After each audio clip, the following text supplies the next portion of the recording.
এই নারী বিষয়ক সংস্কার কমিশনের গঠনের কোনো প্রয়োজন ছিল না। নারীরা আমাদের দেশের, আমাদের জনগণের একটি অংশ। পুরুষ যেমন জনগণের একটি অংশ, নারী জনগণের একটি অংশ। দেশের সকল সমস্যা যেভাবে অ্যাড্রেস করা হবে, নারী পুরুষ সকলের জন্য সমস্যাগুলো সেভাবে অ্যাড্রেস করা হবে। তাদের জন্য আলাদা কিছু কমিশন করারই প্রয়োজন ছিল না। এই কমিশন করা হয়েছে উদ্দেশ্যমূলক।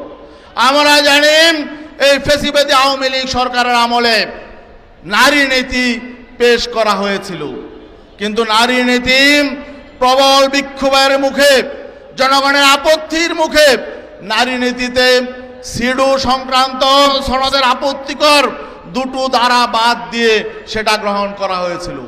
কিন্তু সেই সময় আন্দোলনের মুখে জাতিসংঘের শিডিউল সনদের যেই দুটি ধারা বাদ দেওয়া হয়েছিল, এই দুটি ধারা সংযুক্ত করে এখন আবার বর্তমান বিতর্কিত নারী কমিশন তারা প্রস্তাব আকারে পেশ করেছে।